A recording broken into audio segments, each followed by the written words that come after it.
ایک بادشاہ تھا، وہ پھولوں کے بستر کے اوپر سویا کرتا تھا۔ اس کی عادت تھی، کمرے کے اندر کئی من پھول لگائے جاتے تھے اور یہ بادشاہ پھولوں کے بستر کے اوپر سویا کرتا تھا۔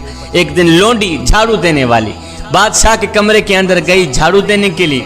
اس نے دیکھا کہ بادشاہ کا پھولوں کا بستر سجا ہے اور بادشاہ ہے نہیں۔ اس نے سوچا کیوں نہیں ایک پل کے لیے میں بھی پھولوں کے بستر کے اوپر سونے کا مزہ چکھیں۔ اس لونڈی نے کیا کیا، جھاڑو رکھا نیچے، چڑھ گئی بادشاہ کے پھولوں کے بستر کے اوپر، چڑھ گئی بادشاہ کے پھولوں کے بستر کے اوپر، لیٹی، سر رکھا، آنکھ لگی، نیند آ گئی۔ ادھر سے نیند آئی، ادھر سے بادشاہ بھی آ گیا۔ بادشاہ نے دیکھا آئیں 2 ٹکے کی نکرانی بادشاہ کے پھولوں کے بستر کے اوپر چڑھ کے سوئی، اس کی جرت کیسے ہوئی؟ بادشاہ نے سوٹا اٹھایا، مارنے لگ گئے۔ اب بادشاہ اوپر سے مار رہا تھا، نیچے یہ لونڈی روتی بھی ہے ہنستی بھی ہے، روتی بھی ہے ہنستی بھی ہے۔ بادشاہ نے سوٹا رکھا نیچے، کہا پہلے تو یہ بتا کہ تو روئی کیوں ہے، ہنسی کیوں، روئی کیوں ہے، ہنسی کیوں ہے؟ اس لونڈی نے کہا بادشاہ روئی اس لیے ہوں کہ مجھے درد ہو رہی ہے، اور ہنسی اس لیے ہوں کہ اس وقت میں سوچ رہی ہوں کہ جو ایک پل کے لیے پھولوں کے بستر کے اوپر چڑھ کے سوئے اسے اتنی سزا مل رہی ہے، اور جو ساری زندگی پھولوں کے بستر کے اوپر چڑھ کے سوتا رہے اسے کتنی سزا ملے۔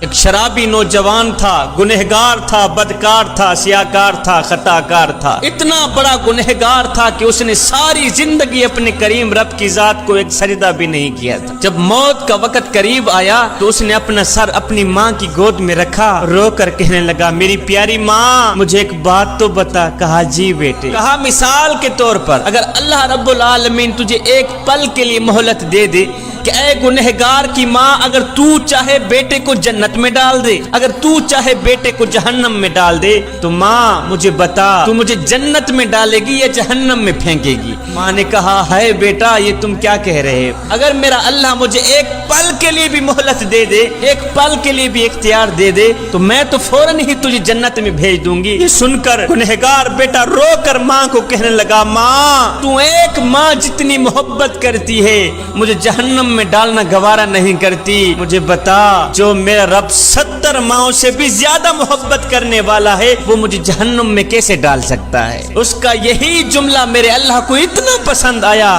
کہ میرے اللہ نے اسے بخش دی۔ اللہ کا ولی ادھر سے آ رہا تھا، ادھر سے ایک نوجوان جا رہا تھا۔ نوجوان نے کتا پکڑا ہوا تھا۔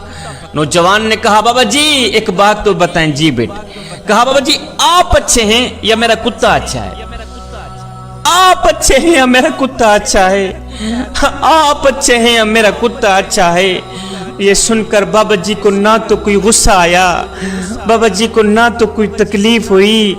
بابا جی رو کر کہنے لگے بیٹے کیا پوچھتے ہو؟ اگر خاتمہ ایمان پہ ہو گیا تو میں اچھا، اگر خاتمہ ایمان پہ نہ ہوا تو پھر تیرا کتا اچھے کی بازی لے ہی گیا ہے۔ اللہ کے جو نیک بندے ہوتے ہیں ان کی نظر کرسی پر نہیں جاتی، اللہ کے نیک بندوں کی نظر پیسوں پر نہیں جاتی، جی میں انشاءاللہ اللہ کے نیک بندوں کی نظر خزانوں پر نہیں جاتی، نہ بندے نہ اللہ کے جو نیک بندے ہوتے ہیں ان کی نظر تو خاتمے پر جاتی ہے۔ مدینہ شریف میں ایک خوبصورت عورت رہا کرتی تھی، بڑی ہی حسین و جمیل تھی۔ وہ مسجد نبوی میں نماز پڑھنے کے لیے جایا کرتی تھی۔ پہلے یہ تھا کہ مسجد نبوی میں مرد عورتیں اکٹھی نماز پڑھا کرتی تھی۔ ایک دن یہ خوبصورت عورت نماز پڑھنے کے لیے جا ہی رہی تھی، کسی نوجوان نے اس کا راستہ روک لیا۔ ایک دن گزرا، 2 دن، 3 دن، 4 دن، 5ویں دن یہ عورت بول ہی پڑی او نادان تجھے کیا تکلیف ہے، تو کیوں میرا راستہ روکنے کی کوشش کر رہا ہے؟ اس نے کہا کوئی خاص تکلیف نہیں ہے، بس تکلیف یہ ہے کہ تیرا حسن مجھے بھا گیا ہے، میں تیرے حسن پہ قربان ہو گیا ہوں، لہٰذا میں تجھ سے محبت کر بیٹھا ہوں، تجھے اپنانا چاہتا ہوں۔ اس نے کہا اچھا تو مجھے اپنانا چاہتا ہے؟ کہا جی ہاں۔ کہا مجھے اپنانے کے لیے میری ایک شرط ہے، اگر وہ شرط تو پوری کرے تو بس میں تیری ہوگی۔ اس نے کہا جلدی بتاؤ کون سی شرط ہے؟ تیرے جیسی حسین و جمیل عورت کو پانے کے لیے اگر آسمان سے تارے بھی توڑ کے لانے پڑے تو میں لانے کے لیے تیار ہوں، جلدی بتاؤ کون سی شرط ہے؟ اس خوبصورت عورت نے کہا جی میری کوئی لمبی چوڑی شرط نہیں ہے، بس شرط یہ ہے کہ مجھے پانے کے لیے 40 دن حضرت سیدنا عمر فاروق کے پیچھے نماز پڑھنی پڑے، 40 دن عمر کے پیچھے نماز تو پر میں تیری دیر ہو گئی. اس نے کہا یہ تو کوئی مسئلہ ہی نہیں. اس نے فوراً کیا وضو, سیدھا مسجد میں. فجر ہے تو مسجد میں, ظہر ہے تو مسجد میں, عصر مغرب عشاء ہے تو مسجد میں. اس نے مسجد کے ساتھ دوستی لگا لی خوبصورت عورت کو پانے کے لیے. ہے میں قربان جاؤں عمر تیری جماعت پر, میں قربان جاؤں عمر تیری نماز پر. ادھر سے یہ نوجوان حضرت سیدنا عمر فاروق کے پیچھے نمازیں پڑھتا رہا, ادھر سے دل کا زنگ اترتا رہا. ہے ادھر سے یہ نوجوان سیدنا عمر فاروق کے پیچھے اللہ کو سجدے کرتا رہا, ادھر سے دل کی دنیا بدلتی رہی. جوانوں جب 40 دن مکمل ہوئے, توجہ 40 دن یہی نوجوان اسی راستے سے جا رہا تھا کہ وہی خوبصورت عورت راستے میں کھڑی. کہا نوجوان تو نے میری شرط پر عمل کیا ہے, میری شرط کا احترام کیا ہے. میں نے کہا تھا مجھے پانے کے لیے 40 دن عمر کے پیچھے نماز پڑھنی پڑے گی. میرے جیسی حسین و جمیل عورت کو پانے کے لیے 40 دن اللہ اللہ کرتا رہا, 40 دن قیام کرتا رہا, 40 دن رکوع کرتا رہا, 40 دن سجدے کرتا رہا. اے نوجوان تو نے میری شرط پوری کی ہے, لہذا میں تیرے سامنے کھڑی ہوں, جو کرنا ہے کر لے, جو کرنا ہے کر لے. یہ سننے کے بعد اس نوجوان نے اپنا سر اٹھایا, سر اٹھا کر کہنے لگا مائی اب اپنے گھر کی طرف راہ لے, اب مجھے تیری کوئی ضرورت نہیں رہی, اس لیے کہ عمر نے میرے دل کا تعلق میرے رب سے جوڑ دیا ہے. ایک 80 سالہ بزرگ سے پوچھا گیا بابا جی کتنی عمر ہے آپ کی؟ کہا بیٹا ہے کوئی 14-15 سال. سننے والے نے کہا بابا جی مجھے لگتا ہے آپ کو جوان ہونے کا کچھ زیادہ ہی نشہ چڑھ گیا ہے, 14-15 سال عمر آپ کی. کہا نہیں بیٹے, جب سے توبہ کر کے اللہ سے صلح کیے نا 15 سال گزر گئے. انسان نے کوئل سے پوچھا اگر تو کالی نہ ہوتی کتنا اچھا ہوتا. پھر انسان نے سمندر میں بہتے پانی سے پوچھا اوے اگر تو کھارا نہ ہوتا کتنا اچھا ہوتا. پھر انسان نے ایک دن گلاب کو اٹھایا, تلی پہ رکھا, پوچھنے لگا اوے اگر تیرے اندر یہ کانٹے نہ ہوتے تو کتنا اچھا ہوتا.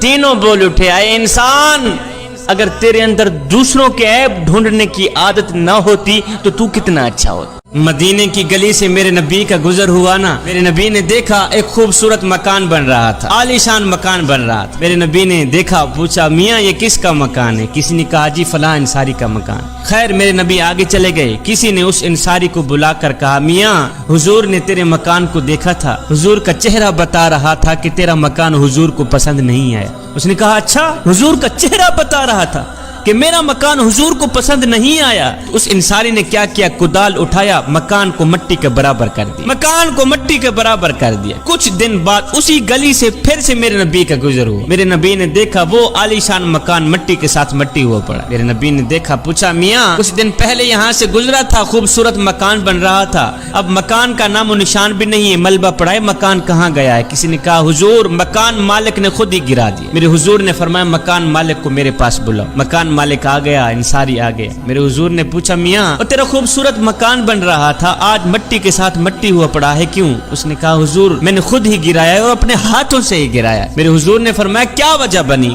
اس انصاری نے آگے جو جواب دیا وہ دل کے کانوں سے سننے والا جواب ہے. جب میرے نبی نے فرمایا نا میاں تو نے مکان کیوں گرایا ہے, تو صحابی کی چیخ نکل گئی, رو کر کہنے لگا حضور میں نے سنا تھا کہ میرا مکان آپ کو پسند نہیں تھا, سنا تھا میرا مکان آپ کو پسند نہیں آیا تھا. ہم ایک لمحے کے لیے اپنے اندر اتریں اور سوچیں کہ ہمارا کیا کیا حضور کو پسند ہے. ہم ایک لمحے کے لیے اپنے باطن پہ اتریں اور سوچیں کیا چاول بنانے سے حضور کی محبت کا حق ادا ہو جاتا ہے, کیا بریانیاں بنا کر لوگوں کو کھلانے سے حضور کی محبت کا حق ادا ہو جاتا ہے. اگر نہیں ہوتا تو پھر آئیے سر سے لے کر پاؤں تک حضور کی غلامی کے رنگ میں رنگے جائیں. میرے حضرت فرماتے ہیں میاں یہ نہ ہو کہ کوئی تم سے پوچھے کہ تم کون ہوتے ہو, تمہیں شناختی کارڈ دکھانا پڑے, دیکھو جی مذہب کے خانے میں اسلام لکھا ہے ہم لوگ مسلمان ہوتے ہیں. فرمایا نا میاں نا, کسی کو پوچھنا بھی نہ پڑے, تجھے بتانا بھی نہ پڑے. تیری وضاحت, تیرا طرز زندگی اور تیرا انداز معاشرت اس طرح کا ہونا چاہیے کہ تو دور سے آ رہا ہو, کوئی تجھے دیکھے تو فوراً کہے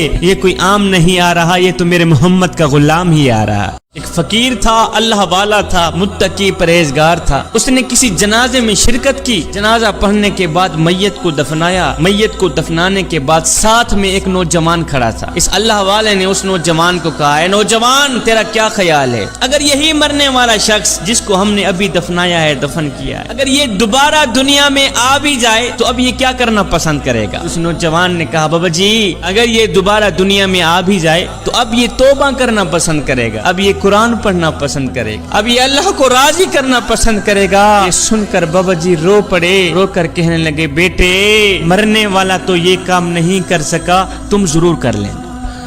اور مرنے والے کے پاس تو وقت نہیں تھا نماز پڑھنے کا، قرآن پڑھنے کا، اللہ کو راضی کرنے کا۔ تمہارے پاس تو وقت ہے نا، تم قرآن پڑھ لینا، تم اللہ کو راضی کر لینا۔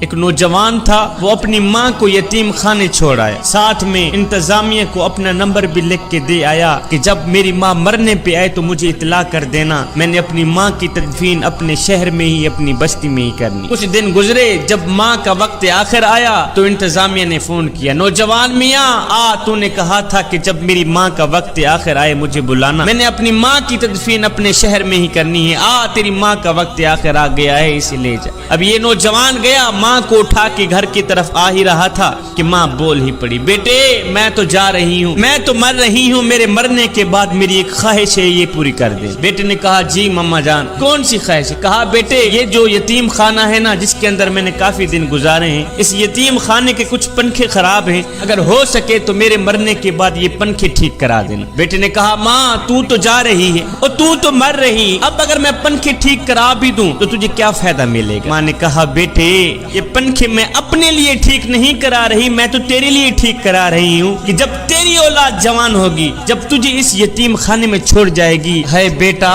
گرمی کی وجہ سے اگر تو اسی بند کمرے میں ہی سسکتا رہا، مجھے تو قبر میں ہی چین نہیں آئے گا کہ میرا لال گرمی میں سسک رہا۔ بیٹا میں اپنے لیے پنکھے نہیں لگوا رہی، میں تو تیرے لیے لگوا رہی۔ آج تو کسی طلاق شدہ عورت کی طلاق کی وجہ معلوم کی جائے تو وجہ یہی سامنے آتی ہے، جی عورت زبان دراز تھی، عورت بدتمیز تھی، عورت یہ تھی، عورت وہ تھی۔ مجھے بتاؤ آج تک کسی نے یہ کہا ہے کہ عورت باشعور تھی اس لیے جاہل آدمی سے گزارا نہیں کر سکتی؟ کسی نے یہ کہا ہے کہ مار پیٹ کو وہ اپنا فریضہ نہیں سمجھتی تھی؟ کبھی کسی نے یہ کہا ہے کہ شوہر کی بدتمیزی اور جاہلانہ رویے کی وجہ سے عورت گھر چھوڑ کے چلی گئی؟ کبھی کسی نے یہ نہیں کہا نا۔ اس لیے کہ آج کا انسان دوسروں کے عیب ڈھونڈنے کی کوشش تو کرتا ہے لیکن اپنے گریبان میں جھانک کر کے نہیں دیکھتا کہ میرے اندر بھی کوئی عیب ہے یا نہیں۔ انسان نے کوئل سے پوچھا اگر تو کالی نہ ہوتی کتنا اچھا ہوتا؟ پھر انسان نے سمندر میں بہتے پانی سے پوچھا اوئے اگر تو کھارا نہ ہوتا کتنا اچھا ہوتا؟ پھر انسان نے ایک دن گلاب کو اٹھایا تلی پہ رکھا، پوچھنے لگا اوئے اگر تیرے اندر یہ کانٹے نہ ہوتے تو کتنا اچھا ہوتا؟ تینوں بول اٹھے اے انسان اگر تیرے اندر دوسروں کے عیب ڈھونڈنے کی عادت نہ ہوتی تو کتنا اچھا۔ ہمارے ہاں تو الٹی گنگا بہ رہی، ہم لاکھوں سنا دیں تو کوئی بات نہیں، اگر بیوی ایک بھی سنا دے تو ہماری زبان پر فوراً یہی جملہ آتا ہے کہ بکواس بند کر، اگر زیادہ بات کی تو پرچی ہاتھ میں پکڑا کر گیٹ سے باہر نکال دوں گا۔ نا میاں نا، جس عورت کو میرے نبی نے عزت دی تھی اگر اس کی عزت نہیں کر سکتا تو نہ کر، اس کو بے عزت تو نہ کر۔ ایک شخص ایک بزرگ کے پاس آیا، کہنے لگا حضرت میری بیوی کے اندر ایک خامی ہے لہذا مجھے اچھی نہیں لگتی۔ کہا کتنا عرصہ ہو گیا ہے شادی کو؟ کہا جی 10 سال ہو گئے۔ بزرگ نے کہا اچھا پھر مجھے بتایا جائے کہ تیرے گھر سے نکلنے کے بعد تیرے بچوں کی دیکھ بھال کون کرتی ہے؟ کہا جی میری بیوی کرتی ہے۔ تیرے کپڑے کون دھوتی ہے؟ تیرا جوتا پالش کون کرتی ہے؟ کہا جی وہ بھی میری بیوی ہی کرتی ہے۔ کہا تیرے گھر کی صفائی ستھرائی تیرے گھر کے برتن کون مانجتی ہے؟ کہا جی وہ بھی میری بیوی ہی کرتی ہے۔ یہ سننے کے بعد فقیر بولا بھائی افسوس کی بات ہے اس کے پاس ہزاروں خوبیاں ہیں، اگر ایک خامی تیرے سامنے آ بھی گئی ہے تو اس کی ہزاروں خوبیوں پر پانی پھیر کے اس کا گلہ کرتے ہوئے تجھے شرم نہیں آتی؟ ایک شخص 4 دوستوں کی محفل میں بیٹھ کے کہہ رہا تھا جی عورت مرد کے پاؤں کی جُتی ہوتی، مرد کو جب بھی اپنے لیے کوئی مناسب سائز کی جُتی نظر آئے تو بدل لے۔ سننے والوں نے محفل میں بیٹھے ہوئے ایک عقل مند شخص کی طرف دیکھا اور پوچھا جناب اس شخص کی کہی ہوئی بات پر آپ کی کیا رائے ہے؟ عقل مند نے جواب دیا بھائی اس شخص نے جو کچھ بھی کہا ہے بالکل ٹھیک کہا ہے، عورت جُتی کی مانند ہوتی ہے ہر اس شخص کے لیے جو اپنے آپ کو پاؤں کی مانند سمجھتا ہے، جبکہ یہی عورت ایک تاج کی مانند بھی ہوتی ہے مگر ہر اس شخص کے لیے جو اپنے آپ کو بادشاہ کی مانند سمجھتا ہے۔ ہم نے تو غریبوں کی غربت کا مذاق اڑا دیا، شادی کے موقع پر ہم نے جہیز اپنی ہی بیٹی کو دینا ہوتا ہے لیکن ہم کیا کرتے ہیں اس جہیز کو 4 پہیوں پہ بچھا دیتے ہیں، محلے میں آواز لگاتے ہیں بچیوں آؤ ہماری بچی کا جہیز دیکھ لو، آؤ ہماری بچی کا جہیز دیکھ لو۔ میں نے کہا او نادانو تم نے جہیز دیا تو اپنی بیٹی کو لیکن یہ کسی کو بھی خیال نہ آیا کہ جو بچیاں تیری بچی کا جہیز دیکھنے آئی ہیں ان بچیوں میں سے